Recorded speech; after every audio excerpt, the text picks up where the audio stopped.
Australia एक time पर world cricket की वो टीम थी जिसको देखकर बाकी टीम्स डरती थी। लेकिन अब एक अनकंफर्टेबल क्वेश्चन ऑस्ट्रेलिया के सामने खड़ा है। स्मिथ के बाद कौन?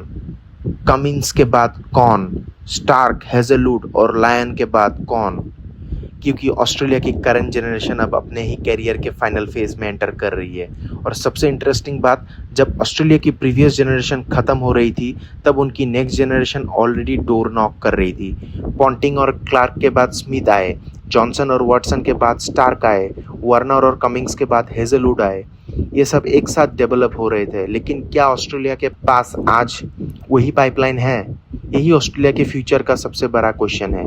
सबसे पहले एक चीज़ क्लियर कर देते हैं, ऑस्ट्रेलिया फिनिश नहीं है, बिल्कुल नहीं। ऑस्ट्रेलिया अभी भी टेस्ट क्रिकेट की नंबर 1 टीम है और ओडीआई क्रिकेट में भी टॉप 3 में है। तो बांग्लादेश के अगेंस्ट एक खराब इनिंग्स देखकर ये बोल देना कि ऑस्ट्रेलिया खत्म हो गया, दैट वुड बी स्टूपिड। लेकिन बांग्लादेश के अगेंस्ट जो हुआ उससे एक पुरानी प्रॉब्लम को दोबारा हाईलाइट जरूर कर दिया। ऑस्ट्रेलिया सिर्फ 198 पर ऑल आउट हो गया। स्टीव स्मिथ ने 71 रन बनाए और बाकी बैटिंग लाइनअप बांग्लादेश के बॉलिंग अटैक के सामने स्ट्रगल कर रही थी। और इंटरेस्टिंग पार्ट ये है कि ये ऑस्ट्रेलिया का बांग्लादेश के अगेंस्ट लोएस्ट टेस्ट टोटल था। अब एक इनिंग्स से कंक्लूजन नहीं निकाला जा सकता, बट यही तो प्रॉब्लम है। हम एक इनिंग्स की बात नहीं कर रहे हैं, हम सक्सेशन की बात कर रहे हैं।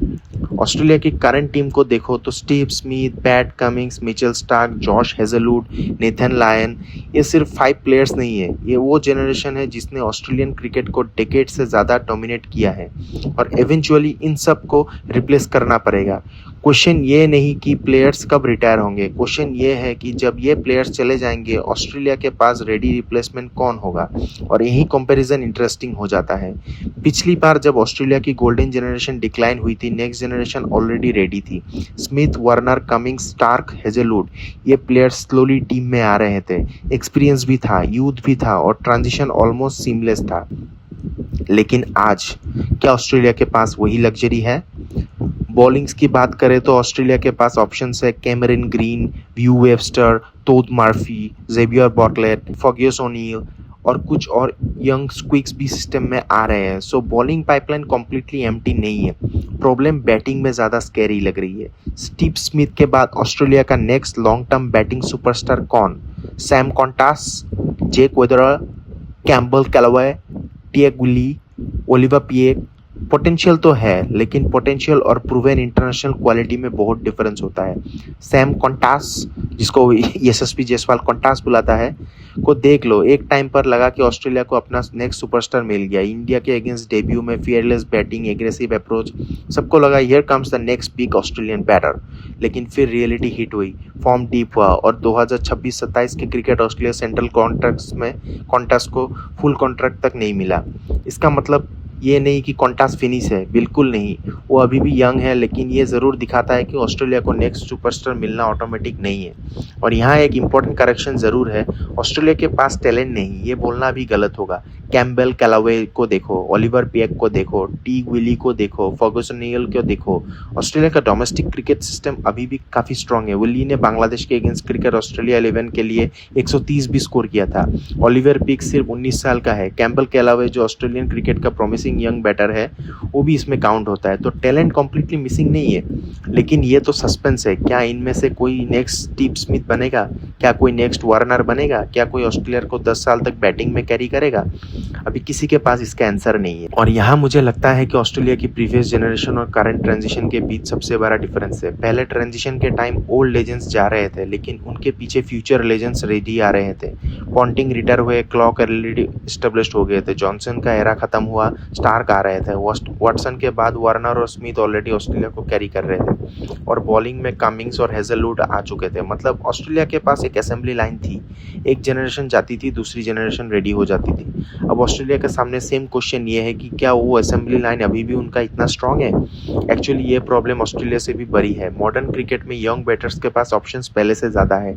T20 leagues, IPL, BBL, PSL, IL T20, SA T20, shorter format, formats, fast money और ऑब्वियसली टेस्ट क्रिकेट के कंपैरिजन में वर्कलोड भी कम। टेस्ट क्रिकेट में आपको 5 डेज ग्राइंड करना पड़ता है, T20 में 20 ओवर, रिजल्ट भी जल्दी, मनी भी अट्रैक्टिव, कैरियर भी डिफरेंट। तो नेचुरली क्वेश्चन उठता है, क्या फ्यूचर जनरेशन भी टेस्ट क्रिकेट को अपनी प्रायोरिटी बनाएगी ये? और अगर ऑस्ट्रेलिया जैसी ट्रेडिशनल टेस्ट पावर हाउस को भी इलाइट बैटिंग टैलेंट डेवलप करने में डिफिकल्टी होने लग रहा है, तो स्मॉलर क्रिकेट नेशंस का क्या ही होगा? ये ऑस्ट्रेलिया की प्रॉब्लम से ज़्यादा लॉन्ग फॉर्मेट क्रिकेट की प्रॉब्लम बन गई है और ऑस्ट्रेलिया के वाइट बॉल क्रिकेट में भी ट्रांजिशंस के साइंस ऑलरेडी दिख चुके हैं। ऑस्ट्रेलिया टेरिबल ओडीआई टीम नहीं है, they are still among the world's best, लेकिन कंसिस्टेंसी और स्क्वाड ट्रांजिशन के इशू विजिबल्स दिख रहे हैं। और यहाँ एक इंपॉर्टेंट पॉइंट है, रैंकिंग्स आपको बताती है ऑस्ट्रेलिया आज कितनी स्ट्रांग है, लेकिन रैंकिंग्स ये नहीं बताती 2029 में ऑस्ट्रेलिया कितनी स्ट्रांग होगी। आज स्मिथ है, कमिंग्स है, स्टार्क है, हेजलवुड है, लेकिन जब इनमें से मेजॉरिटी प्लेयर्स टीम से बाहर हो जाएंगे तब ऑस्ट्रेलिया का कोर का क्या होगा? That's the real question. अब ऑब्वियसली ऑस्ट्रेलियन फैंस का एक स्ट्रॉन्ग आर्गुमेंट है कि हर जनरेशन के टाइम लोग ऑस्ट्रेलिया के डाउनफॉल की प्रेडिक्शंस करते हैं और ऑनेस्टली वो सही भी है। ऑस्ट्रेलिया पहले भी ट्रांजिशन से गुजर रहा है और हर बार उन्होंने प्लेयर्स प्रोड्यूस किए हैं। उनका डोमेस्टिक सिस्टम स्ट्रॉन्ग है। शेफील्ड शील्ड अभी भी यंग प्लेयर्स को प्रॉपर रेड बॉल क्रिकेट देता है और आज भी ऑस्ट्रेलिया के पास केलावे, पीक, विली, ग्रीन, वेबस्टर जैसे प्लेयर हैं। और एक बात तो एक्सेप्ट करनी पड़ेगी, जब कमिंग्स या स्मिथ यंग थे तब किसी को 100% गारंटी नहीं थी कि वो फ्यूचर लेजेंड्स बनेंगे। इसलिए आज किसी यंग ऑस्ट्रेलियन को देखकर ये बोलना कि ये स्मिथ नहीं बन सकता फेयर नहीं होगा। तो क्या ऑस्ट्रेलिया श्रीलंका की तरह कोलैप्स होने वाला है? अभी बोलना बहुत जल्दी होगा। ऑस्ट्रेलिया अभी भी नंबर 1 टेस्ट टीम है, उनका डोमेस्टिक सिस्टम स्ट्रांग है और उनके पास यंग टैलेंट भी है, लेकिन कॉन्सर्न कम्प्लीटली फेक भी नहीं है। ऑस्ट्रेलिया की ग्रेटेस्ट स्ट्रेंथ डिकेड से एक चीज़ रही है, they replace legends with more legends, और अब उनके सामने वही टेस्ट दोबारा है। स्मिथ को रिप्लेस कौन करेगा? कमिंग्स को कौन करेगा? स्टार्क को कौन करेगा? और सबसे इम्पोर्टेंट, क्या ऑस्ट्रेलिया के नेक्स्ट जनरेशन में भी वही सेम क्वालिटी रहेगा जो प्रीवियस जनरेशन में था? अब इसका आंसर नहीं पता और शायद इसी वजह से ऑस्ट्रेलिया का नेक्स्ट 5 ईयर्स उनके पीछे के 5 ईयर्स से ज़्यादा इंटरेस्टिंग होने वाले हैं। तो क्या ऑस्ट्रेलिया का गोल्डन एरा ख़त्म होने के बाद पहली बार उनके पास कोई क्लियर सक्सेसर नहीं होगा, या फिर ऑस्ट्रेलिया के पास वो नेक्स्ट जनरेशन रेडी है?